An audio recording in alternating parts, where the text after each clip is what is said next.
Ինքան բան ունեմ ասելու Փաշինյանին։ Բայց կասեի խելոք մնա, էլի քեզ մի քիչ աղայավարի պահի։ Փորձի աղայավարի պահես։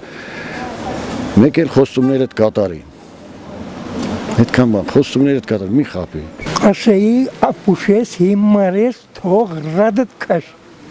Այդքան բան։ Ես նրա դեմքին անգամ չէի նայ, ազնվությամբ եմ ասում, ես հեռուստացույցով էլ որ նայում եմ իրան իր ձայնը լսում եմ, ես ստրես եմ տանում։ Ես իրան տանել չեմ կարողանում։ Թող մեղադրեն իր ժողովուրդը, թող ասեն այս կինը ինչ է էլի խոսում։ Ես այդ մարդուն տանել չեմ կարողանում։ Ինքը իրան հələ այդ պաշտոնը բանը մի կողմ դրած, ինքը իրան տղամարդուն վայել չի պահում։ Նորմալ տղամարդը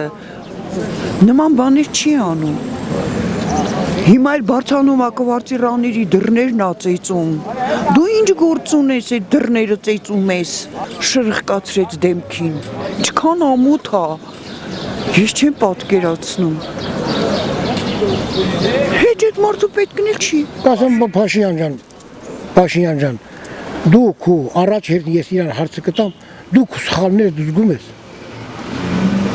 Քո սխալները զգում ես քո կատարած վարչապետի մանե գործերի մեջ։